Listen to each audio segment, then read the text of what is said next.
I would like to call the meeting to order of the UDC. It's 6:30 on March 9, 2016. Can we please start with a roll call? Mr. Sahel? Here. Ms. Sullivan? Here. Ms. Ream? Here. Mr. Condon? Here. Mr. Leonetti? Here. Mr. Miller? Here. Ms. Morse? Here.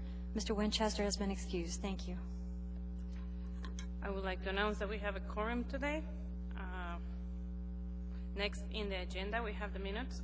Can we have a motion to approve the minutes?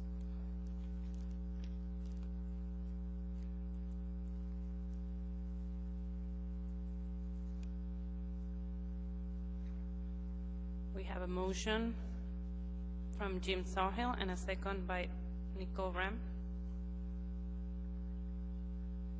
Are there any corrections? No? No comments? No objections. The minutes are approved. Do we have any disclosures?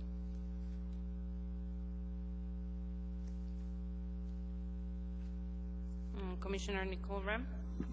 Thank you, Madam Chair. Tonight, on the regular agenda, in tonight's case 2016-0012, Context-Sensitive Solutions Transportation Project, plans in hand for Yosemite Drive upgrade, I asked to be recused from this case as my firm, PTS, is actually managing this project through the municipality, and so therefore we have a financial interest.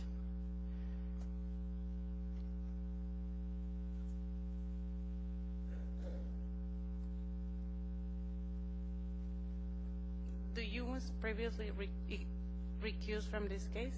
We Yeah. did have a postponement and a recusal, right? Okay. I will continue to abstain. Okay, perfect. Commissioner Sawhill?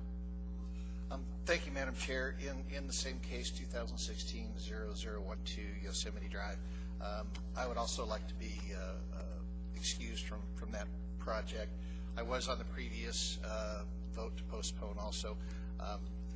My firm is the design engineers for the project, so I have a conflict of interest and will not participate.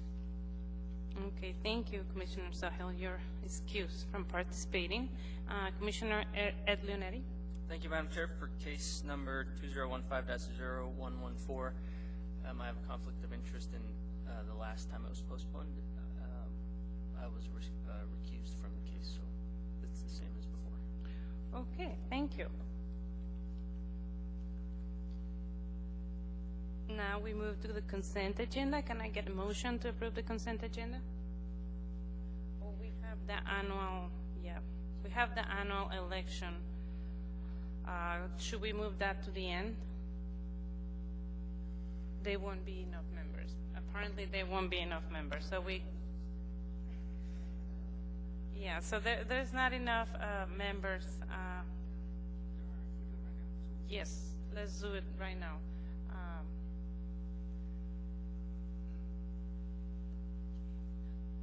Chair, I think I will think that Commissioner, I will want to, can I do a motion myself? No, okay, someone needs to do the motion. Okay, Commissioner Sawhill? Thank you, Madam Chair. I guess, Ed, before I make this motion, that's okay? Yes, that's okay. Okay. Thanks for asking. Yeah. Madam Chair, I would move that Ed Leonetti be chair. Okay, and we have a second by Joe Miller. Would you guys like to talk to your motion? I would encourage the board members to support the motion. Ed's been our vice chair. Mr. Leonetti's been our vice chair for the last year, and I think he's a good candidate. He'd be great at the job. Okay. Okay, now we start voting.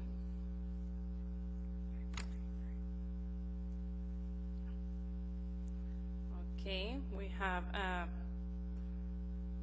yes, so the motion has passed, and now we have Commissioner Leonetti as the new chair of the Urban Design Commission. I would like to get now a motion to get our vice chair.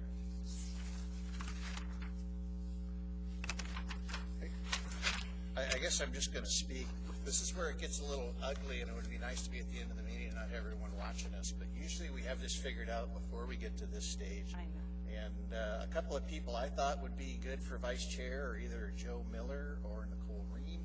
And I don't know if either one of these people are interested in that position or would accept it. I vote Nicole. Of course you do. Suck it up. I never, ever look away when someone asks me to do something. So, I think we have a volunteer. oh my gosh, I think we have a volunteer. Great, and we have a motion by Jim Sawhill and a second by Joe Miller. Would you like to state your motion, Commissioner Jim? Yeah, I would move that Nicole Ream be the vice chair and encourage everyone to vote yes. Okay, and we have the second by Joe Miller. Would you like to say something, Joe? No, you're ready, so start voting.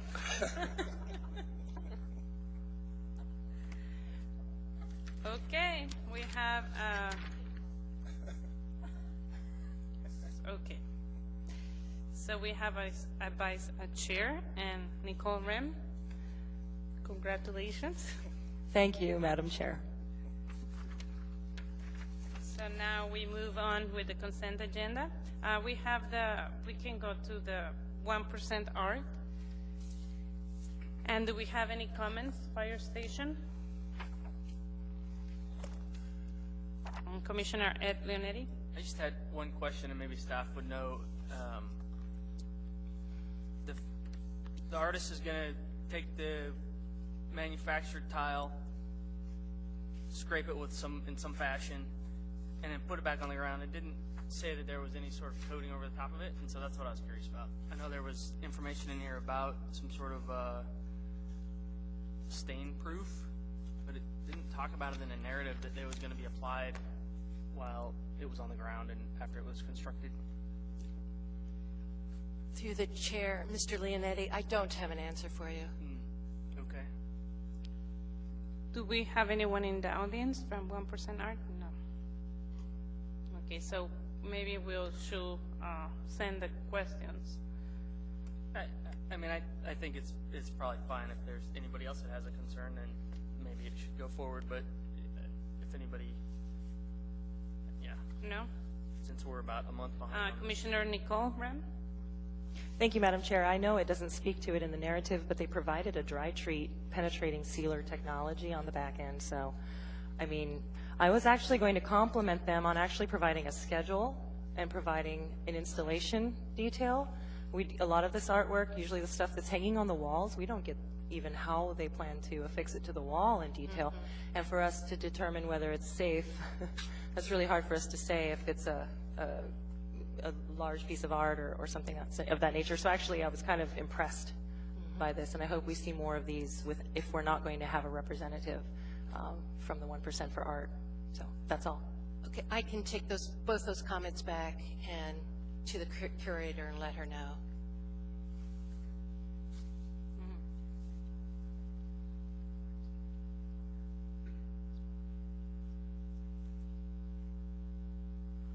Okay, thank you. So now before we proceed, I'll just need to make a comment. The new chair and the new co-chair will take over the next meeting. We'll continue with this meeting. We are moving on to the consent agenda. Can we get a motion to approve the consent agenda? There's nothing on the consent agenda, true. So we just go to the regular agenda. We're going to move first to public hearings. We're going to do a little switch because we need a quorum for the public hearing. Can I get a motion to postpone case 2015-0114? I have a motion to postpone the case by Nicole Ream and a second by Joe Miller.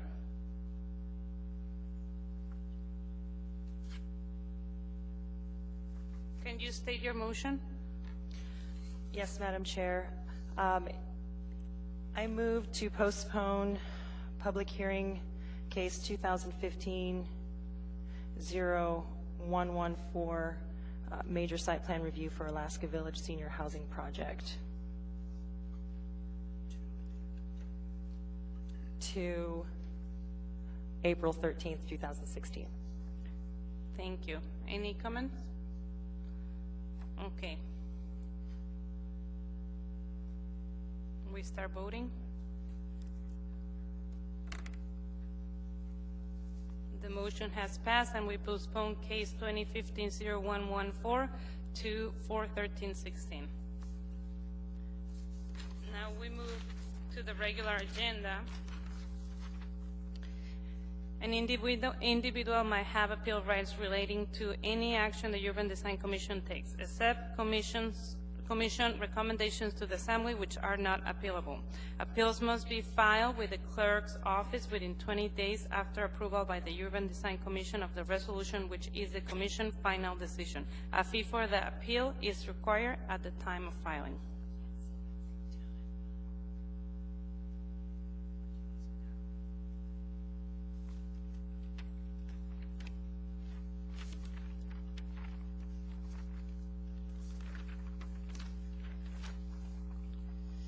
And I forgot to keep an announcement. We're in construction.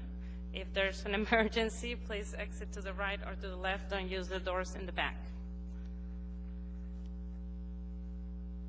Now we move on with case 2016-0012, context-sensitive solutions transportations projects plans in hand for Jasmine Drive.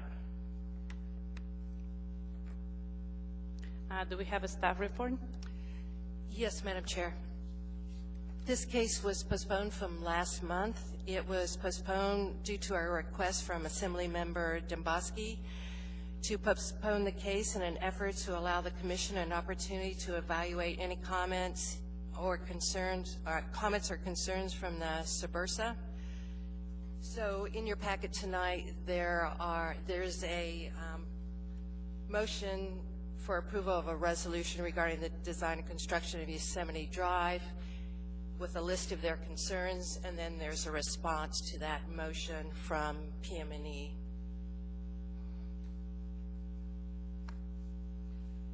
The purpose of the project is to upgrade Yosemite Drive in the manner required by the Platting Board as a condition of approval for the plat for the Eagle River High School.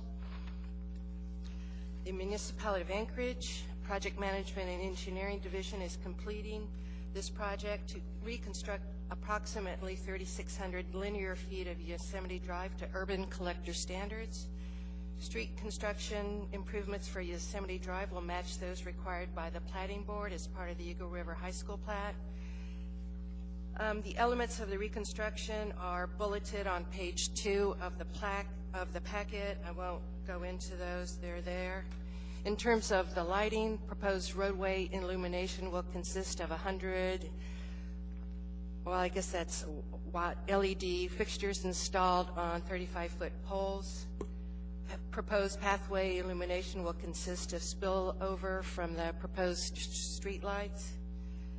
Channelization at Eagle River Loop Road. The existing lane configuration on Yosemite Drive approach to the Eagle River Loop Road intersection includes one left turn only lane, 150 feet long, and then one through lane to Highland Road, and then one right turn only lane that's 200 feet long. There were 5 options considered for the channelization at the Eagle River Loop Road. The project team recommends option 5. This has already gone to the Planning and Zoning Commission as part of their DSR review, the various options that were presented and decided upon. The project is supported by the Anchorage Pedestrian Plan. Regarding the conformity to the requirements of the title, existing landscaping will be preserved where possible. Installation of planting materials and aesthetic enhancement will follow the recommendations of the DCM. The street trees include 3 maple cultivars to increase biodiversity. The narrative notes that all plants will require little to no maintenance. Drainage along Yosemite Drive will be collected by a curb and gutter system and treated using LID techniques. A wide utility easement exists off Yosemite Drive, and sheet L5 shows the addition of trees and shrubs to fill in that area. There's a photograph in the packet showing that. Pedestrian improvements include providing a 5-foot wide sidewalk on the west side of the street and realignment of the 8-foot multi-use path to improve safety at driveway intersections.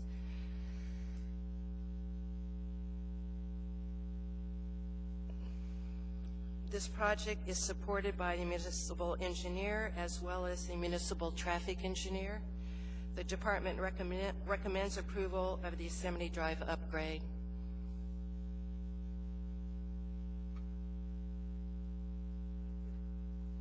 Do we have any questions to the staff?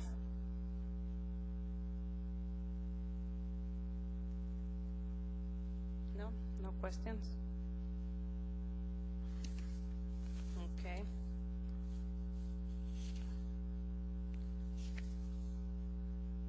Do we have a petitioner?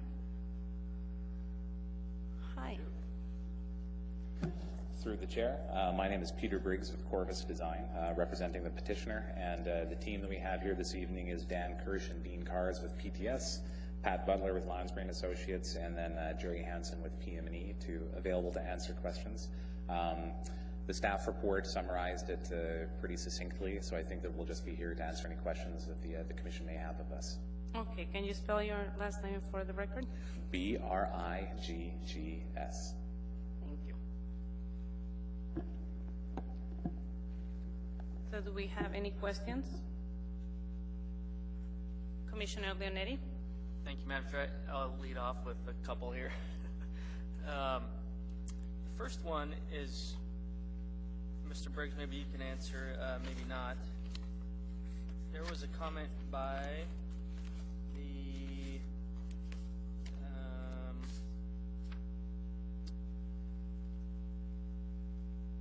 Ms. Johnson, long-range transportation planning, and I noticed there was not a condition in the case packet, and I noticed that it was not spoken to as to why we're not doing connecting existing sidewalks to some of the existing sidewalks to the school.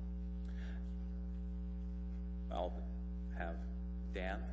I had a feeling I'd be coming up. I'm Dan Kirsch with PTS. We're managing the project on behalf of PM&E, and I'd be happy to answer this question and your other ones. Regarding the pedestrian question, we received it and we met with the traffic engineering department to discuss not only the question about the crossings, but also our proposed pathway connections. The way it's designed, we have tied into the only school pathway that actually makes it all the way to Yosemite. The other driveways have other roads that prohibit, you have to cross a street to get to the sidewalk. So we've tied in on the southernmost pathway where it does make it all the way to Yosemite. Regarding crossings, the traffic engineer has elected to, she said that they don't want to provide any crossings of Yosemite Drive at this time, but I can't speak for her beyond that. That was per the meeting we had with them in February. Okay, thank you. And then on the sidewalk topic, there's the neighborhood to the north, which is to the right of the sheet, and the neighborhood has a sidewalk connection on the east side of the road. Actually, it's a pathway, and it, as you walk towards the road towards the school out of the neighborhood, the first pedestrian connection into the school is actually beyond the parking, at the beginning of the parking lot. I was just curious what the rationale was where Mr. Briggs' finger is if he goes just to the north, to that driveway there, that there's no pedestrian connection there. I mean, not pedestrian connection, no sidewalk coming into the site. I was just curious why it wasn't there.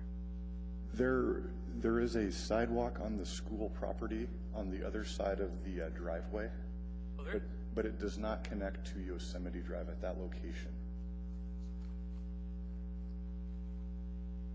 And to speak to that partially as well, it's a matter of safety. The two sidewalks that are coming into the site, the preferential one is the one to the south because that comes in directly without any road crossings or lane crossings.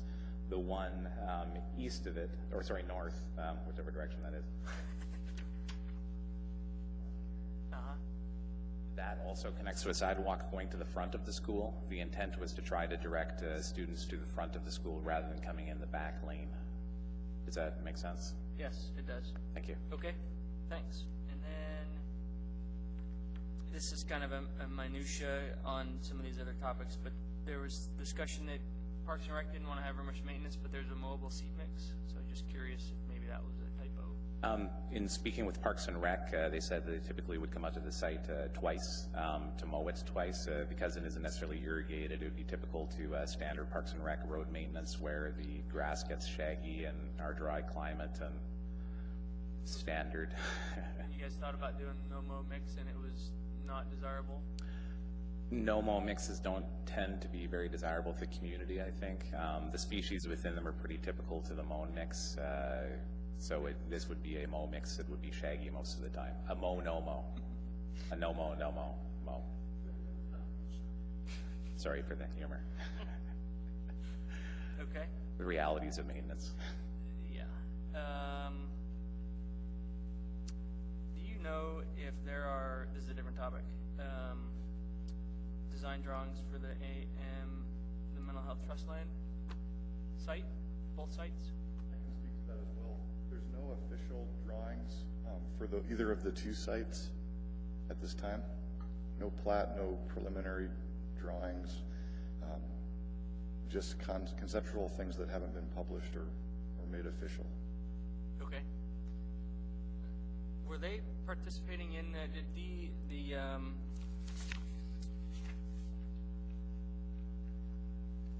the group that sent the letter with Ms. Domboski, forgot the acronym, CBURSA, did they participate in the DSR and comment in the DSR and have active communication with you guys? Yes, they did. Subursa and Eagle River Street Maintenance, as well as the community councils. Okay. It's kind of unique that this is coming up right now, and obviously it's beyond the DSR, and there's not much that a designer can do if there's not a design for the vacant land. But there's a considerable amount of concern from these guys. There's 26 comments, and it seems like it hinges around them wanting access and the street not providing access currently, which I understand, because where are you going to go with it? Right. So it's a unique scenario. And there's also comments about blocking their existing drive lane with boulders and such. It wasn't in a condition of approval or anything. It kind of fell off the radar. So I was just curious. Sure. I can speak to the one portion. The staff report included discussion that on sheet L5 there was the denser area of planting. Since the drawings have been provided, and I'll point to it, and I'll just walk over here. That area which is missing the 100-foot buffer, that's the property they're speaking about with the extra trees or boulders. That has been changed from what you have in your packet to be all evergreen, so it's all spruce in order to increase the level of screening for that property. So part of the intent of that comment from them has been met within what we're showing now. But the other portion of it regarding access. Okay, yeah. That would be good if you could talk about the access. Absolutely. As I mentioned before, there was no official plan for the access for either of the two properties, but there are some ideas and conceptual thoughts. They're also constrained because they're so close to the Eagle River Road, so there aren't a lot of options. The designer, Lounsbury, worked very closely with the Mental Health Trust folks to take into consideration what could become a future access, and as such designed the medians and lane configuration that could be, so they could be retrofitted at minimal cost in the future. That we even showed in the DSR how that could be done. I believe the trust concern was that it wasn't shown in the 65% plan. They thought it was removed, but we're not going to build that now. We just wanted to show that it was considered and is buildable in the future, at which time they get an approved traffic plan and their own design study for that project. Okay, thanks. Thank you, Commissioner Leonetti. I just want to make a note. We will need 4 yeas votes to approve the case because the number of quorum that we have today. Do we have any more questions from the commissioners? Commissioner Joe Miller? Yes, thank you, Madam Chair. And kind of piggybacking on Commissioner Leonetti's comments about the raised median, and I know Subursa had quite a few concerns about that and adding an extra turn lane. And I would just like to hear your thoughts about the rationale behind the raised median. And if I'm reading between the lines correctly, it seems like Subursa is worried about the costs that it would take for them to cut the median to allow access to the mental health trust lands, and just kind of want to get your thoughts on why a raised median is considered, why a turning lane wasn't considered. Sure. The raised median isn't, we've shown that in our design because at some future time there will need to be a median there to control access to the two parcels on either side, the two mental health trust parcels.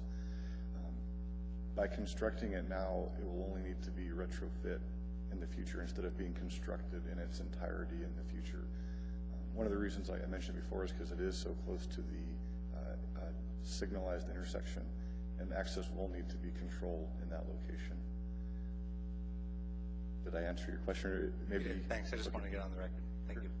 And then I think another component of that as well is that from a raised median point of view, from a winter city design, having that vertical separation and the visibility to do it from a winter point of view, it defines the road better. And then from an aesthetic point of view, having the concrete in the center breaks up the expanse of the road. So that's aesthetic reasons behind it as well. Okay, thank you. Thank you, Commissioner Miller. Do we have any more questions?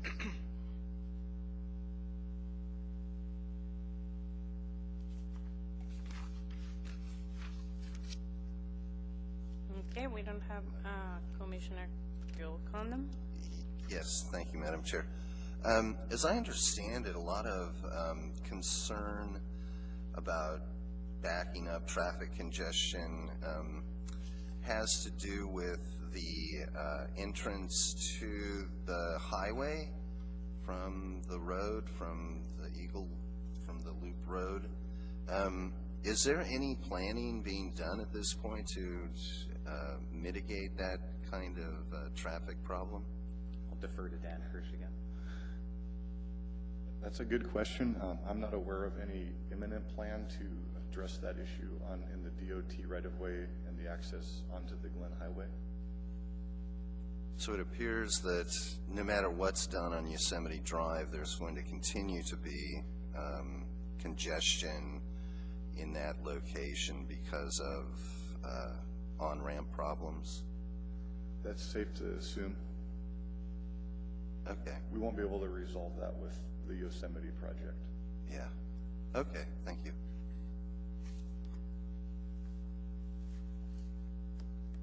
Any additional questions?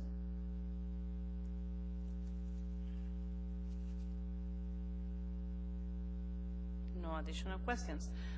Can I get a motion to approve? We have a motion by Commissioner Morse, and we have a second by Commissioner Leonetti. Commissioner Morse, would you like to state your motion? Thank you, Chair. Yes, I would. My review and listening to comments, I found that the plans were, I intend to support the motion. I found that the plans were in, my motion to approve would be the plans as delivered in our packets dated February 10th.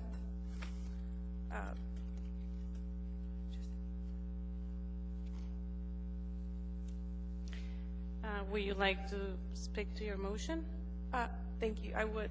The plans as reviewed in the February 10th packet seemed, my findings were in agreement with the Eagle River plan, and with today's review, I didn't see anything that conflicted with that. Commissioner Leonetti, will you like to speak to your second? Thank you, Madam Chair. I intend to support the motion to approve case number 016-0012, context-sensitive solution transportation project plans in hand for Yosemite Drive upgrade. I believe the petitioner has done a good job on describing the sensitivity that there is to the neighborhood. I think they've responded well to the comments that have been brought up to them. In this case, I believe the landscape, I commend the petitioner for providing vegetation and trees and shrubs, and also infilling in areas in the 100-foot buffer that are lacking or were cleared due to other reasons prior to the project. And I would like to add a couple of findings of facts. Fact number 1, the project consists of upgrading Yosemite Drive in the manner required by the plating board as a condition of approval for the plat of Eagle River High School. Number 2, the improvements will provide and improve street cross sections, pedestrian facilities, storm drains, street lights, landscaping, signalized and channelization improvements where necessary. Number 3, the project reflects the design intent of the context-sensitive solutions transportation project design center report for Yosemite Drive and is in accordance with the Planning and Zoning Commission approval for case 2015-0081. And I believe that the project is consistent with the Chudiak Eagle River Comprehensive Plan, Transportation Goal H1A, Transportation Policy Strategy H3K, and H3M. I believe it's in compliance with the official Streets and Highways Plan, as well as the Anchorage 2007 Anchorage Pedestrian Plan, goal number 1. That's it. Thanks. Thank you, Commissioner Leonetti. We will start voting. Oh, Melis. Commissioner Morse. Thanks, Chair. I would like to add to the motion that the conditions of staff also be respected or followed.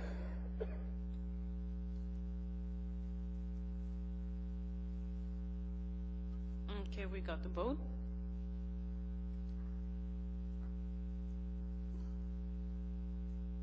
We have 5 yes. The motion has passed. Thank you. We have no appearance reports. Do we have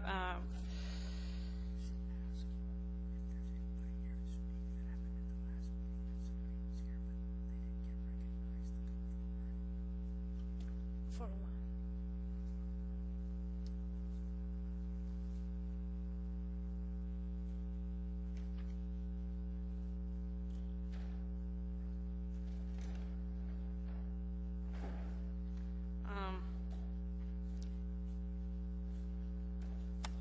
we don't have any reports, and can I get a motion to adjourn the meeting?